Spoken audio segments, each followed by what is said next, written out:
What's up? Hi. Hey girl. Hey.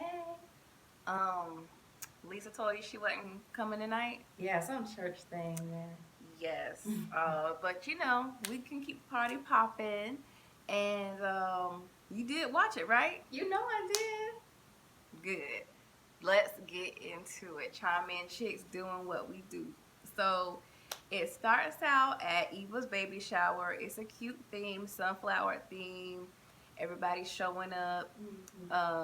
Nene ends up talking to Tanya and Portia about how Kenya turns into Ken when Mark is around and telling Tanya what she missed. And then, of course, Kenya shows up. Everybody comes inside. Oh, outfits. I liked Portia's. I loved Marlo's. And Kenya's, too. I liked her outfit. Everybody else, so. Of course, Eva in the all-white looked cute. The scene was pretty nice. But, yeah, so then they get to the table. And Kenya goes in complaining about Mark. And him wanting something to eat. And Tanya, she getting good at throwing her shade. She threw her little shade, and she was like, for a man, after I love you, the next thing is, what do you want to eat? Facts. And so then Kenya tries to be shady in the interview, saying, well, she's probably not as busy as me, and because I am a wife, and she's saying all that as if she has this amazing marriage, so whatever. And then they got into the games. But what are your thoughts on Kenya and her shade? Listen, hypocrite and Kenya, they go hand in hand. She up here worried about what Tanya's saying, what Tanya doing, and she the one having all these issues at home. Like, she needs to just be humble right now. Just keep it quiet, keep it cool, keep it chill. Anyways, though, so the games, like you were saying, those were cute. The little Sut game, and it's so funny. They was like, "Oh, we know Portia gonna win." Yeah, I was like, ugh. And then the toilet paper game. The outfit was cute. She was working it. And then Kandi grabbed Kenya and Tanya to go outside because she wants to make sure everything is good. I guess for Greece, but also for this charity event coming up. So I don't know how Kandi got in the middle of that, but whatever. But Tanya doubled down and she was like, I'll ask him, but she's like, she don't think he'll come. And then Kenya was like, I've already apologized for this. Yeah, and they cut away to the apology, and it was like become her questioning whether or not Tanya's ever been called out of her name. Me personally, I like the little beef rivalry. It makes too much sense because Tanya is nice. She got her life together. And Kenya has always been intimidated by like the perky, happy-go-lucky types. Just like when Portia first came on, she was not there for Portia and didn't give Portia that much of a chance. Acting like she has this huge, amazing natural hair product empire that her revealing that she had a wig was gonna mess it up. First of all, if you wear wigs, it's not a big deal, but don't lie. So the only reason she's upset about that whole thing in the first place is because she lied about, wearing pieces, and she's always lying. But anyways, I like that little rivalry. So then we go to the next scene. Is Kenya, and it's a couple days before Mark's charity event for the male mentorship program. And basically, it doesn't make her look too good. Well, I should say it don't make Mark look too good because the scene is showing basically Mark had her plan the whole event, and she's calling the caterer, security. She's locking everything down. She's doing everything. And Bravo is so shady because it sets it up for later in this episode how things go down. But it's showing everything that she's doing. Then it goes over to Kandi. And she is running lines, preparing for an audition with Juanita. I'm sorry, with Don Juan, and also another person that works at the factory. and she's he keeps saying that she's going out of character. I was so confused, like, so now he gives acting advice too, like, and they threw a little shade, which is kind of true, because the part she's auditioning for is for a soft stud, and he was like, well, that shouldn't be hard for you to play.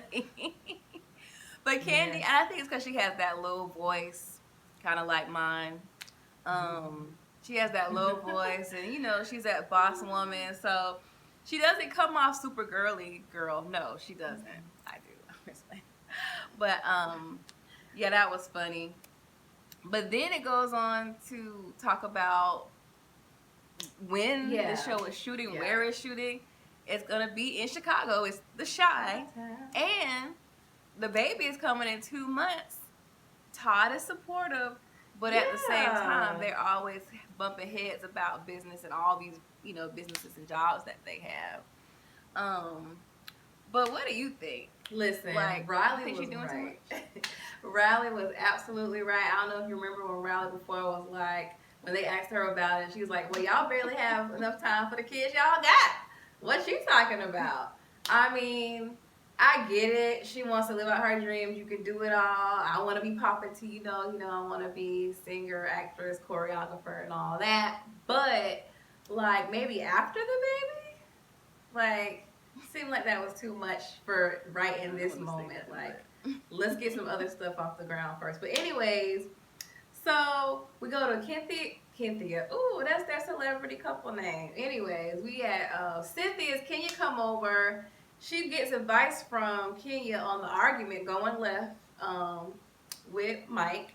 And Kenya saying, talking about her issues, and Mark never apologizes and she don't recognize him anymore. So how I feel about it is, first of all, Cynthia getting advice from Kenya about relationships. Right. Yeah. Both of them kind of don't have the best track record. It's kind of like the blind leading the blind. But with her knowing what's going on with her and Mark right now, like, that's what we need to ask. Yeah.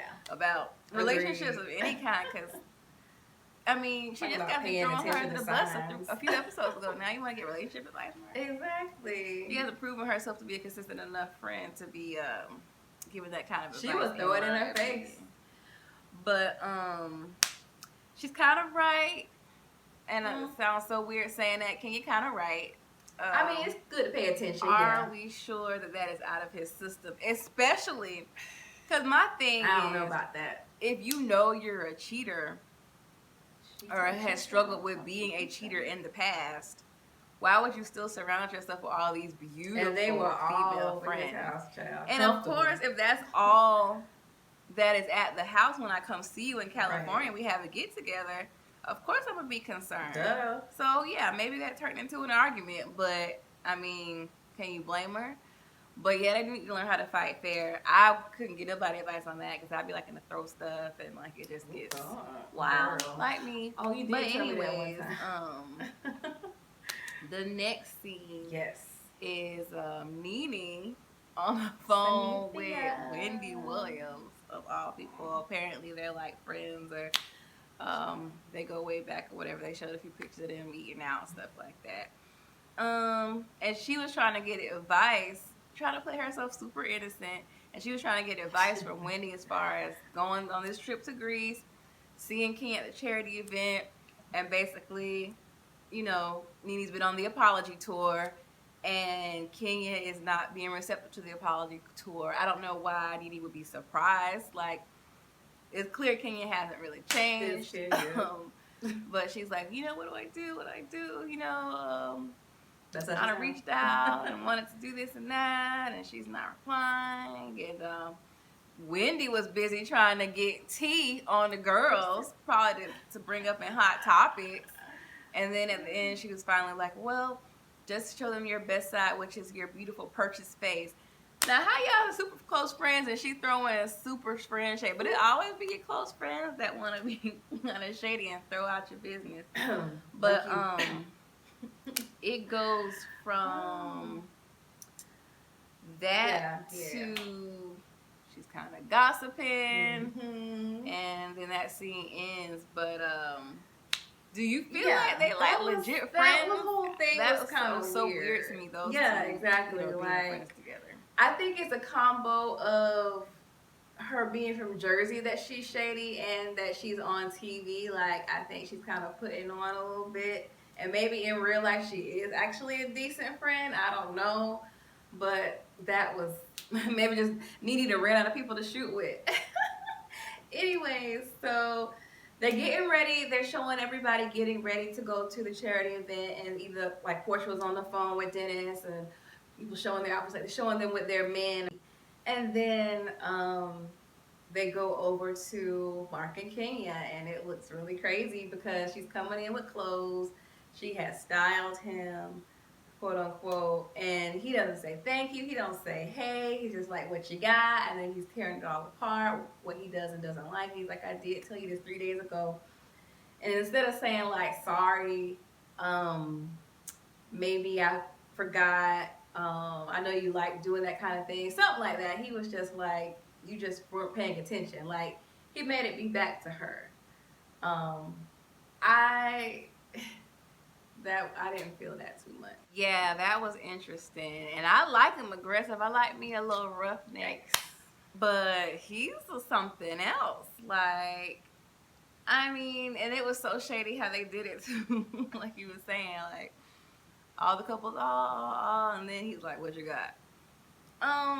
It almost makes me uncomfortable seeing her like that with him, because we know that's not who she is, and she's always like, okay, like I've never seen her so docile. It is really interesting. But yeah, then they're at the event. The event looks nice. They show the setting. Marc was being Marc, and it goes to the interviews, and Cynthia was basically saying, because her and C. Hill was the first one to arrive. Mm-hmm. Oh wait, her and Mike Hill, they're C. Hill, chill. Yes, but exactly. Her and Mike was the first one to arrive because he's the host, and you would think he would go straight to the host, give him instructions. He going around the room schmoozing. He sees them, and he just kind of stands there, which is so awkward. Then the rest of the girls arrived. Tanya actually decided to show up. Yeah. But she didn't even tell her boo about it. It's classy. I think she probably should have, but I think that was just her moment to kind of like, I'm not going to go out of my way for Kenya at all. Whether Marc is involved or not, y'all are a package deal, I don't care.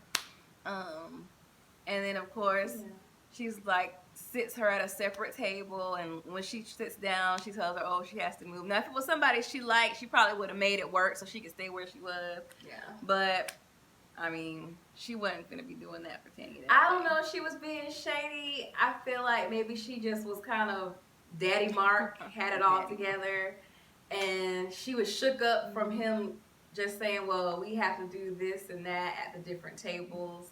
And so I think before we go any further, we have to talk about this singer that did the amazing. Girl, you crazy.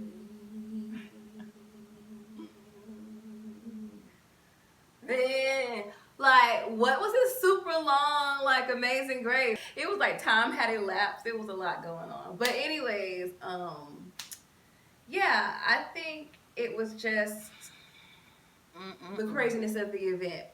But Marlo came in. Kandi in her dress with stars came in. Marlo had her nephews with her.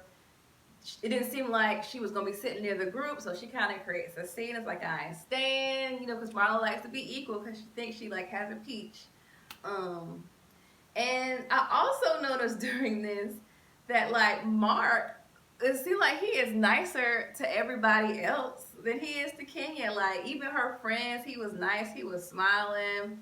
Kenya was so pissed at what Marlo did, and she kind of was going around trying to vent about that. And it was so funny because as she was in the middle of doing that, Marc comes up and he's like, oh, yeah, I love that she brought her nephew.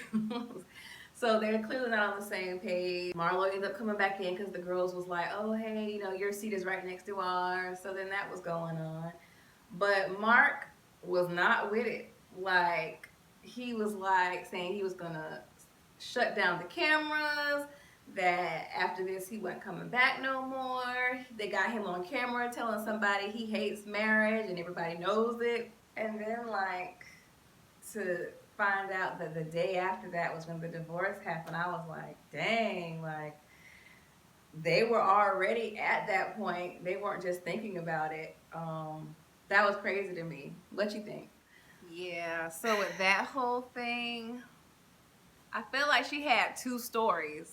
First, she was like, everything was so perfect and amazing in the beginning. But then at the same time, she was telling Cynthia there were things that she noticed before they got married that if she even told Cynthia that she would be like mortified, like that she would like not even believe it. So which one is it? And I say that to say, yeah, because I have dated guys where it was like, dang, he kind of changed up on me. He was super inconsistent, and I just chose to either hope that he would go back to his representative or see if he was just having a moment. But I get the feeling in this case that Marc can't really fake too much, and that she was choosing like some women do to look the other way when you see certain behavior, and like because you feel like the good outweighs the bad, or you can love him into being a better person, or in this case, look, I ain't getting no younger, he fine, he employed, he acting somewhat decent towards me, and he wants to have a baby with me, let's do this. I feel like same thing with him. If he's kind of becoming irritated now with how Kenya can be, I don't know if she could have hid that well when they were dating, like those certain quirks that make them so oil and water now. Because I feel like Marc is just kind of over Kenya because he can tell when she's being like fake, or he can tell, you know, those different things about her that we've always seen, and that they're just not a good match. That being said, though, I do feel bad for her to a degree, because I mean, first of all, it's on national television. Second of all, like, it's a child involved. And third of all, like, dang, she had to wait this long to get married and it didn't work out. So that does kind of suck. But at the same time, whatever this backlash that's coming on the other episodes coming up, I don't feel bad for that, because she has never tried to be sensitive to people going through like divorce and stuff or cheating rumors. Like, she's always very shady. And so they're going to give that shade back to her, and I'm ready to see it. All right, girl. Well, I guess we done chiming in. See you next week. Bye.